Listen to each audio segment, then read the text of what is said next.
Chapter 1. The Oath Broken.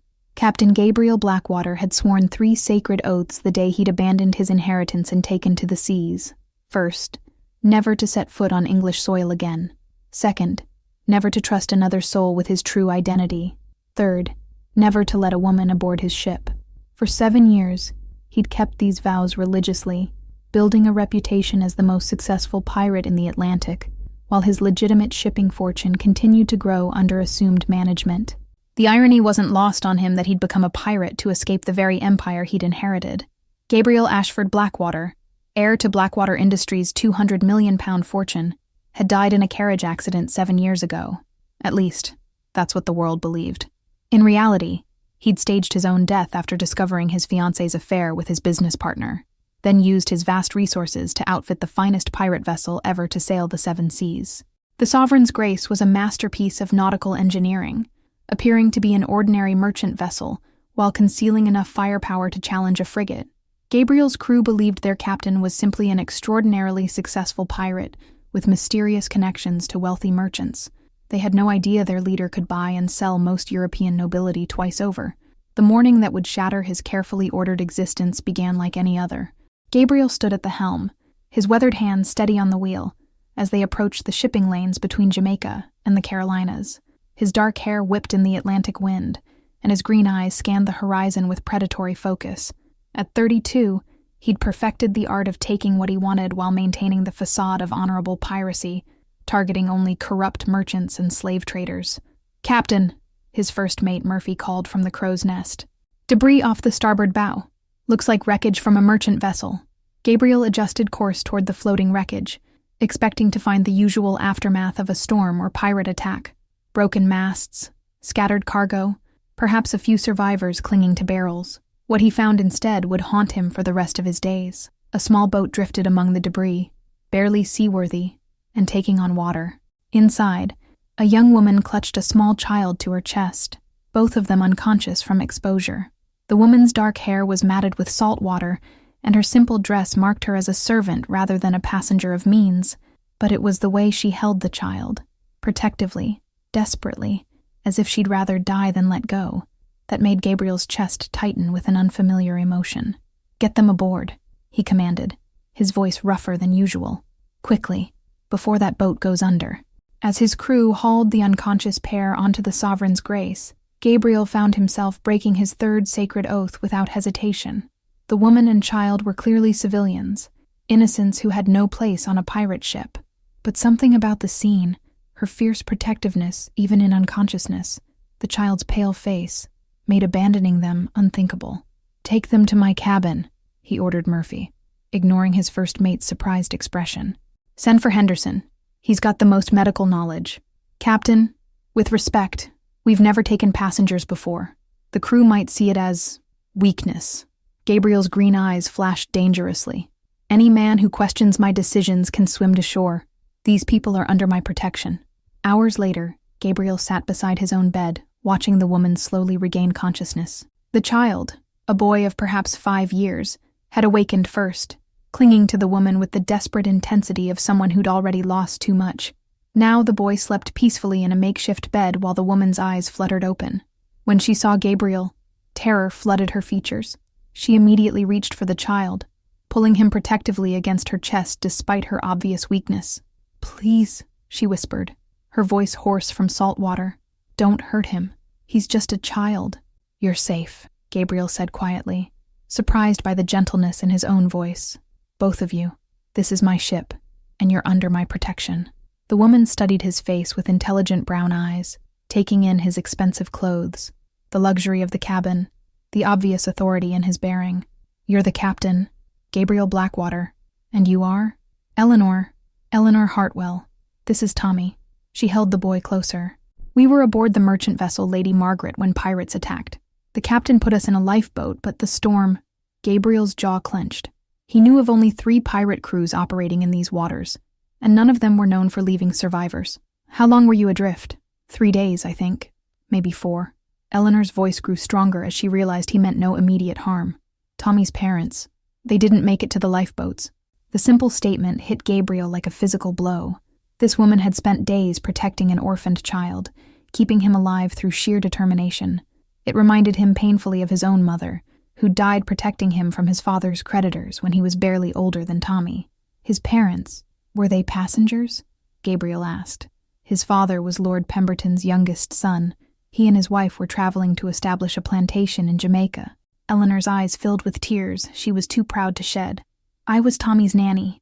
Now I suppose I'm all he has left.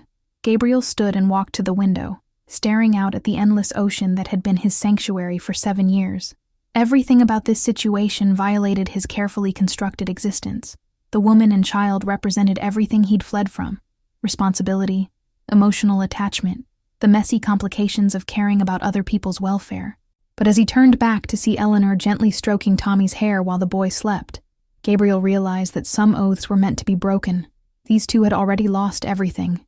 He wouldn't, add to their suffering by abandoning them to an uncertain fate. You'll stay aboard until we reach safe harbor, he decided. Both of you.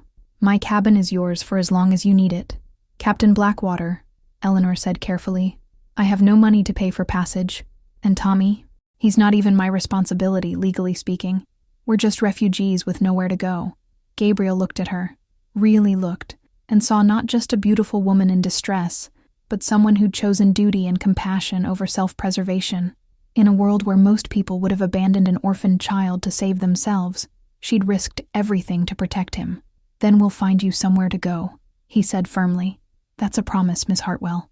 As he left his cabin to arrange sleeping quarters for himself elsewhere on the ship, Gabriel didn't realize he'd just made a 4th oath, one that would prove far more binding than the 3 he'd already broken. Because Eleanor Hartwell and young Tommy weren't just passengers he'd rescued. They were about to become the family he'd never known he wanted, and the reason he'd finally learned that some treasures were worth more than all the gold in the Caribbean. The pirate who'd sworn to live only at sea was about to discover that home wasn't a place. It was the people you chose to protect with your life. Chapter 2. Dangerous Waters. Life aboard the Sovereign's Grace settled into an unlikely routine over the following weeks. Eleanor proved to be remarkably adaptable for someone who'd spent her life in respectable service, helping the ship's cook prepare meals, and even assisting Henderson with his medical duties. Tommy, meanwhile, had become the unofficial mascot of the crew, his infectious laughter bringing light to men who'd forgotten what innocence looked like. Gabriel found himself making excuses to check on them throughout each day, ostensibly ensuring their comfort, but really drawn by something he couldn't name. Eleanor had a quiet strength that reminded him of his mother, but there was more to it than that. When she smiled at Tommy's antics, or hummed softly while mending clothes, Gabriel felt a stirring in his chest that had nothing to do with lust, and everything to do with longing. She's getting to you, Captain, Murphy observed one evening, as they watched Eleanor teach Tommy to tie sailors' knots on the main deck. She's a passenger under my protection, Gabriel replied curtly. Nothing more. If you say so, sir. But the crew's starting to talk. 7 years you've been at sea, never showing interest in anything but the next prize. Now you're playing nursemaid to a nanny and an orphan. Gabriel's green eyes flashed dangerously. Are you questioning my judgment, Murphy? No, sir. Just wondering what your plan is. We can't keep them aboard indefinitely. Pirates don't raise children, and they sure don't play house with proper English ladies. The conversation was interrupted by Tommy running over, his face bright with excitement. Captain Gabriel! Miss Eleanor says you might know stories about sea monsters. Gabriel knelt to the boy's level, his stern expression softening automatically. Sea monsters, is it? Well, I suppose I might know a tale or two. As he launched into an improvised story about a kraken that guarded a treasure island, Gabriel caught Eleanor watching him with an expression he couldn't quite read. There was gratitude there, certainly, but also something deeper, a warmth that made his carefully constructed walls feel suddenly fragile. Later that evening, after Tommy had fallen asleep in the small adjoining cabin Gabriel had constructed for him, Eleanor joined the captain on the stern deck. The Caribbean night was warm and star-filled, with a gentle wind that made the ship's movement as smooth as a rocking chair. Thank you, she said quietly, standing beside him at the rail. For the stories, for the kindness to Tommy, for everything. The boy deserves better than what life has dealt him, Gabriel replied, his voice gruff with emotion he didn't want to acknowledge. You're good with children. Do you have experience with them? Gabriel was quiet for so long that Eleanor began to think he wouldn't answer. Finally, he spoke, his voice distant with memory. I was an only child, but I remember what it felt like to be afraid and alone. My father, he wasn't a kind man. When he died, I swore I'd never let another child feel that helpless if I could prevent it. Is that why you became a pirate? To help the helpless? The question caught Gabriel off guard. Most people assumed pirates were motivated by greed or bloodlust, not a desire for justice. How did you... I've been watching you, Captain Blackwater, watching how you treat your crew, how you choose your targets, how you ensure no innocent people are harmed. Eleanor turned to face him directly. You're not like the pirates who attacked our ship. They were cruel, vicious men who killed for pleasure. You're something else entirely. Gabriel felt exposed under her perceptive gaze, as if she could see straight through the facade he'd maintained for 7 years. I take what I need to survive. Nothing more, nothing less. And what do you need to survive, Gabriel? The use of his first name sent an unexpected thrill through him. On her lips, it sounded like something precious rather than just a name. Before he could answer, a shout from the crow's nest shattered the intimate moment. Ships on the horizon, 3 of them, flying naval colors. Gabriel immediately transformed from conflicted man to decisive captain. Which navy? British, sir, and they're heading straight for us. Gabriel's blood ran cold. British naval vessels this far from their usual patrol routes meant only one thing. They were hunting someone specific, and given the timing, that someone was likely him. All hands on deck, he bellowed. Prepare to change course. But even as his crew scrambled to action, Gabriel knew they were in trouble. The Sovereign's Grace was fast, but 3 naval frigates had the advantage of numbers and positioning. They'd been caught in open water with nowhere to hide. Gabriel, what's happening? Eleanor appeared at his side, her face pale but composed. Trouble. Get Tommy and go below. Lock yourselves in the cabin and don't come out until I tell you it's safe. Are we going to fight them? Gabriel looked at her, this brave, beautiful woman who'd already endured more than her share of danger, and felt his heart clench. Not if I can help it. But Eleanor, he gripped her shoulders gently. If something happens to me, if they capture the ship, you tell them you were my prisoners. You and Tommy were taken against your will. Do you understand? I won't abandon you. Promise me. Gabriel's voice carried the authority of absolute command.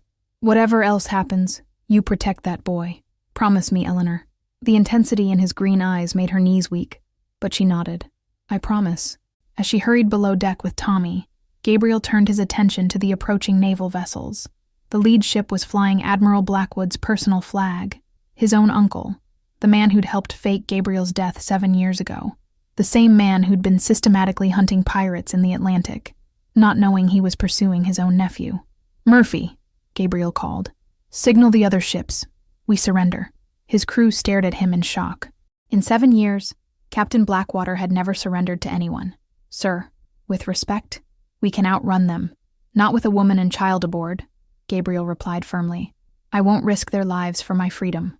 As the British ships closed in, Gabriel realized he was about to face the ultimate test of his priorities. He'd built his life around avoiding emotional attachments, yet he was willing to sacrifice everything for Eleanor and Tommy. The pirate who'd sworn to live only at sea was about to discover that love could make a man choose the gallows over the grave.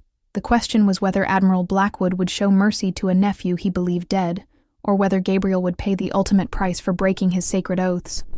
As the first grappling hooks flew across the water, Gabriel touched the locket he wore around his neck, the only reminder of his former life, and prepared to face whatever consequences awaited. Because some things were worth dying for, even if you'd spent 7 years convincing yourself you had nothing left to live for. Chapter 3. Blood and Betrayal. The deck of the Sovereign's Grace filled with British Marines as Admiral Sir Edmund Blackwood stepped aboard Gabriel's ship with the bearing of a man accustomed to absolute authority. At 55, the Admiral was still imposing, silver-haired, steel-eyed, and radiating the kind of power that came from commanding the Royal Navy's Caribbean fleet. He surveyed the assembled pirate crew with obvious distaste before his gaze settled on Gabriel. Captain Blackwater, I presume, the Admiral said, his voice carrying the crisp accent of English nobility. You've led us quite a chase. Gabriel stood straight-backed, showing no fear despite the dozen muskets trained on him. Admiral, to what do I owe the pleasure? Don't play games with me, pirate. You've been disrupting shipping lanes for months, stealing from honest merchants, living outside the law like a common criminal. Edmund's eyes narrowed as he studied Gabriel's face. Though I must say, there's something familiar about you. Gabriel's heart hammered against his ribs, but he kept his expression neutral. 7 years of careful disguise, the weathered skin, the longer hair, the beard he'd grown, had changed his appearance significantly. But this close to his uncle, the family resemblance was becoming harder to hide. "I'm told you have passengers aboard," Edmund continued. "Civilians taken from a merchant vessel you attacked. They're under my protection," Gabriel replied carefully. "Protection?" Edmund laughed harshly. "Pirates don't offer protection, Captain. They offer death or slavery. Bring them up. I want to see these supposed passengers." Gabriel's mind raced. If Eleanor and Tommy were brought on deck, they'd be forced to lie about their circumstances, making them complicit in his deception. Worse, if his uncle recognized him, it would put them all in deadly danger. "Admiral, perhaps we could discuss terms." "There are no terms for piracy, Captain. The penalty is death by hanging." Edmund gestured to his Marines. "Search the ship. Find the passengers." Before anyone could move, Eleanor emerged from the cabin companionway, holding Tommy's hand. She'd dressed in her finest remaining clothes and arranged her hair properly, presenting herself as every inch the respectable English governess. Tommy, meanwhile, looked like exactly what he was, a frightened little boy clinging to the only security he had left. "Admiral," Eleanor said with perfect composure, performing a curtsy that spoke of good breeding and proper education. "I am Eleanor Hartwell, late in service to Lord Pemberton's family. This is Master Thomas Pemberton." Edmund's expression shifted to confusion, then recognition. "Pemberton? Charles Pemberton's son?" "Yes, sir. Young Master Thomas's parents perished when our ship was attacked. Captain Blackwater rescued us from certain death." Gabriel watched his uncle's face, seeing the internal struggle between duty and compassion. The Pembertons were well-known nobility, and their deaths would be a scandal. But Eleanor's testimony painted Gabriel as a hero, rather than a villain. "You're saying this pirate saved you?" Edmund asked skeptically. "He saved us both, Admiral. We would have died without his intervention." Eleanor's voice carried absolute conviction. "Captain Blackwater has been nothing but honorable in his treatment of us." Tommy, following Eleanor's lead, stepped forward with the innocent bravery only children possessed. "The captain tells wonderful stories about sea monsters, sir, and he gave us his own cabin." Edmund stared at the child, his stern expression softening slightly. Gabriel could see his uncle struggling with the contradiction between his expectations and the reality before him. Pirates weren't supposed to rescue orphaned children or treat prisoners with courtesy. "Admiral," one of his officers approached, "we've searched the ship. No other prisoners, but we found something interesting in the captain's cabin." Gabriel's blood turned to ice. If they'd found any evidence of his true identity. The officer handed Edmund a small portrait, Elena Blackwood, Gabriel's mother, painted shortly before her death. Gabriel had kept it hidden for 7 years, the only personal item he'd allowed himself to retain from his former life. Edmund stared at the portrait, his face going pale. Gabriel watched as recognition dawned in his uncle's eyes, not just of the woman in the painting, but of the family resemblance that connected her to the man standing before him. "Clear the deck," Edmund ordered quietly. "All of you. I want to speak with Captain Blackwater privately." As the Marines and crew dispersed, Eleanor caught Gabriel's eye. The concern in her expression made his chest tight with emotion he couldn't afford to feel. She'd kept her promise, protected Tommy, played her part perfectly. Now he had to face the consequences alone. When they were alone, Edmund held up the portrait. "Where did you get this?" Gabriel considered lying, but the game was already over. "She was my mother." "Your mother." Edmund's voice was deadly quiet. "And who exactly are you?" "I think you already know, Uncle." The word hit Edmund like a physical blow. He staggered backward, his face cycling through shock, disbelief, and finally, rage. "Gabriel? My nephew Gabriel?" Edmund's voice rose to a roar. "You're supposed to be dead. We held a funeral. We mourned you. I needed to disappear. The life you and Father planned for me. It wasn't mine to live. So you became a pirate instead? You've been stealing from English merchants, disrupting trade, making a mockery of everything our family stands for?" Edmund was breathing heavily, his face flushed with fury. "Do you have any idea what this means? What you've done? I've done what I had to do to survive." "Survive?" Edmund laughed bitterly. "You're worth £200 million. You could have lived like a king anywhere in the world. Instead, you chose to become a criminal." Gabriel felt the familiar anger rising, the same rage that had driven him to sea 7 years ago. "I chose freedom over a gilded cage. I chose to make my own way rather than living off blood money." "Blood money?" That fortune was built by generations of Blackwoods, built on slavery and exploitation, built on the backs of people like those I've been helping. Gabriel stepped closer to his uncle, his green eyes blazing. At least as a pirate, I choose my own victims. I target the corrupt, the cruel, the ones who profit from others' misery.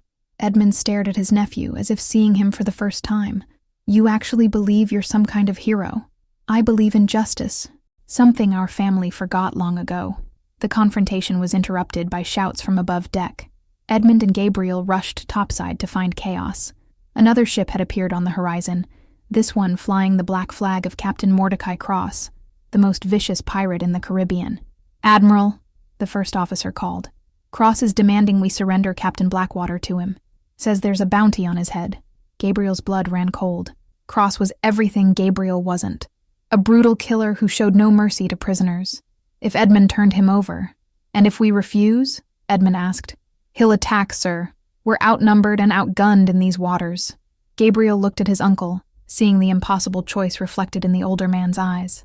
Turn over his own nephew to certain death, or risk the lives of his entire crew in a battle they might not win. "There's a third option," Gabriel said quietly. "Let me go to him voluntarily. I'll tell Cross I escaped your custody. It'll save your ships and crews." "Gabriel, no." Eleanor appeared at his side, her face pale with terror. "You can't. He'll kill you. Better me than all of you." Gabriel touched her cheek gently, memorizing her face. "Take care of Tommy. Give him the life his parents would have wanted. I won't let you sacrifice yourself for us." "It's not a sacrifice," Gabriel said softly. "It's a choice. The first truly good choice I've made in 7 years." As Cross's ship drew closer, Edmund made a decision that would haunt him for the rest of his life. The admiral who'd spent years hunting pirates was about to discover that blood was indeed thicker than water, and that sometimes the greatest act of love was letting someone go. Chapter 4. The Heart's True Course. The confrontation between the British naval vessels and Captain Mordecai Cross's fleet created a tense standoff in the Caribbean waters. Cross himself was everything the legends claimed, a massive man with wild black hair, gold teeth, and scars that mapped a lifetime of violence. His ship, the Devil's Bride, lived up to its fearsome reputation, bristling with cannons and manned by the most ruthless crew in the Atlantic. Gabriel stood on the deck of the Sovereign's Grace, preparing to surrender himself to certain death, when Edmund grabbed his arm.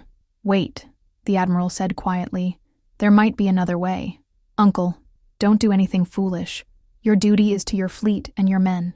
"My duty," Edmund replied, his voice heavy with emotion, "is also to family. I failed you once, Gabriel, when your father died and left you alone with that fortune and those responsibilities. I won't fail you again." Before Gabriel could respond, a boat approached from Cross's ship carrying the pirate captain himself. Cross climbed aboard with predatory grace, his dark eyes immediately finding Gabriel among the assembled prisoners. "Well, well," Cross growled, his voice like gravel. "The famous Captain Blackwater. You've cost me considerable business, boy." "Cross," Gabriel replied evenly. "I hear you've put a price on my head. 50,000 pieces of 8, dead or alive. Though I prefer dead. You've been interfering with my operations for too long." Cross turned to Edmund. "Admiral, I assume you're ready to hand over this criminal?" Edmund stepped forward, his bearing regal despite the circumstances. "Captain Cross, I'm afraid there's been a misunderstanding. This man is under arrest by order of His Majesty's Navy. He'll face justice in an English court." Cross laughed, a sound like breaking glass. "English justice? For a pirate? Admiral, surely you're not that naive. I'm afraid I must insist. Pirates captured in British waters are subject to British law." The tension on deck was electric. Gabriel could see his uncle's officers fingering their weapons while Cross's men did the same. One wrong word would start a battle that could cost dozens of lives. "Interesting," Cross mused, studying Edmund with new interest. "You seem awfully protective of a common pirate, Admiral. Almost as if he were family." Gabriel's heart stopped. If Cross realized the connection between them, he'd use it as leverage against Edmund, potentially destroying his uncle's career and reputation. "Captain Cross," Eleanor suddenly stepped forward, her voice clear and strong. "Perhaps I could offer some information that might interest you more than Captain Blackwater." Every eye turned to her. Gabriel wanted to shout at her to stay silent, to not draw Cross's attention, but she continued with remarkable composure. "I was governess to the Pemberton family, Charles Pemberton's son, specifically. The family was traveling with a considerable fortune in gold and jewels when our ship was attacked. Eleanor's voice never wavered despite the obvious danger. Captain Blackwater rescued us, but he doesn't know about the treasure the boys' parents hid before they died. Cross's eyes lit up with avarice. Treasure, you say? How much treasure? Enough to make your bounty on Captain Blackwater seem insignificant, Eleanor replied smoothly. But only the boy knows where it's hidden, and he'll only speak to someone he trusts. Gabriel stared at Eleanor in amazement. She was lying, brilliantly, convincingly, buying them time while putting herself in incredible danger. Tommy, following her lead with the intuitive intelligence of childhood, moved closer to her and nodded solemnly. The lady speaks true, Tommy said in his piping voice. Papa hid the treasure before the bad men came, but I won't tell anyone except Captain Gabriel. Cross looked between Eleanor, Tommy, and Gabriel, calculating the potential profit. Gabriel could see the greed warring with suspicion in the pirate's eyes. And why would you tell me this, woman? What's your game? No game, Eleanor replied. Simply survival. You want Captain Blackwater dead, but his death means we lose access to the treasure. Surely a living pirate and a fortune in gold is worth more than a dead one and nothing. The logic was compelling, and Gabriel could see Cross considering it. But before the pirate captain could respond, a new voice cut through the tension. Perhaps, said a cultured English accent, we could discuss this more privately. Everyone turned to see a man emerging from below deck on Edmund's flagship, a man Gabriel recognized with shock as Lord Henry Blackwood, his cousin and Edmund's son. Henry was supposed to be in London, managing the family's legitimate business interests. Henry? Edmund stared at his son in confusion. What are you doing here? Father, I received word about your pursuit of Captain Blackwater and came as quickly as I could. Henry's eyes found Gabriel's across the deck. Because Captain Blackwater isn't just any pirate, he's Gabriel Ashford Blackwater, my cousin and heir to the Blackwater fortune. The revelation hit the assembled crowd like a thunderbolt. Cross's eyes widened with new understanding while Edmund looked as if he'd been struck. You knew? Edmund demanded of his son. I've known for years that Gabriel was alive. The family lawyers have been in contact with him, managing his inheritance through intermediaries. Henry smiled at Gabriel. Did you really think you could hide from us forever, cousin? Gabriel felt his carefully constructed world crumbling around him. Henry, what are you doing? Saving your life, you stubborn fool. Henry turned to Cross. Captain, I'm prepared to offer you 100,000 pounds in gold for safe passage for all of us. That's twice your bounty on my cousin, paid immediately upon our return to Port Royal. Cross's greed finally overcame his desire for revenge. 100,000, you say? In gold. In gold. Plus, we forget about your business ventures in these waters for the next year. It was an offer too good to refuse, and Cross knew it. Done. But I want half now, half upon arrival. As the negotiations continued, Gabriel found himself pulled aside by Eleanor. She was trembling now that the immediate danger had passed, and he couldn't resist pulling her into his arms. That was incredibly brave and incredibly stupid, he said, holding her close. You could have been killed. So could you, she replied, her voice muffled against his chest. I wasn't going to let that happen without a fight. Eleanor, Gabriel pulled back to look at her face.